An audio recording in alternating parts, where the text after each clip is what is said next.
গাজায় ইসরায়েলি আগ্রাসন ১৮ মাস ধরে চলছে। মাঝে কয়েকদিনের যুদ্ধবিরতি থাকলেও এটি ২১ শতকের অন্যতম নৃশংস হত্যাযজ্ঞের রূপ নিয়েছে। ইসরায়েলি হামলায় নিহত ফিলিস্তিনি সংখ্যা ৫২,০০০ ছাড়িয়েছে, যাদের মধ্যে অধিকাংশই নারী ও শিশু।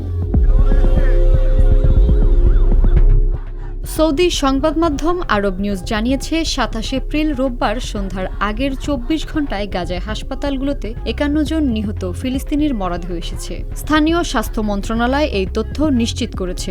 এর ফলে ১৮ মাসের ইসরায়েল হামাস যুদ্ধে মোট নিহতের সংখ্যা দাঁড়িয়েছে ৫২,২৪৩ জন। এই সংখ্যায় সম্প্রতি শনাক্ত হওয়া প্রায় ৭০০ মরদেহ অন্তর্ভুক্ত রয়েছে। দৈনিক নিহতের সংখ্যায় আগেরও হামলাগুলোর পর ধ্বংসস্তূপ থেকে উদ্ধারকৃত মরদেহ যোগ হয়েছে। গত ১৮ মার্চ ইসরায়েলে হঠাৎ বোমাবর্ষণের মাধ্যমে হামাসের সঙ্গে যুদ্ধবিরতির সমাপ্তি ঘটায় এবং এরপর থেকে গাজায় প্রতিদিন হামলা চালাচ্ছে। ইসরায়েলি স্থলবাহিনী একটি বাফার জোন সম্প্রসারিত করে দক্ষিণের রাফা শহর ঘিরে ফেলেছে এবং বর্তমানে গাজায় প্রায় ৫০% এলাকা তাদের নিয়ন্ত্রণে।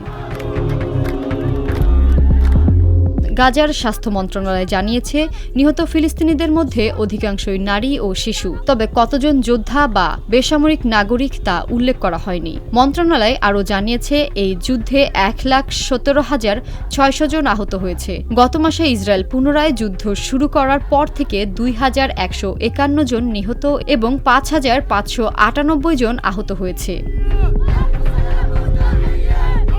ইসরায়েল বলছে তারা প্রায় ২০,০০০ হামাস যোদ্ধাকে হত্যা করেছে, তবে এর পক্ষে কোনো প্রমাণ দেয়নি। দেশটির সামরিক বাহিনী দাবি করছে তারা বেসামরিক নাগরিকদের ক্ষতি এড়াতে চেষ্টা করে এবং গাজায় প্রাণহানির জন্য হামাসই দায়ী, কারণ হামাস যোদ্ধারা ঘনবসতিপূর্ণ এলাকায় কার্যক্রম চালায়।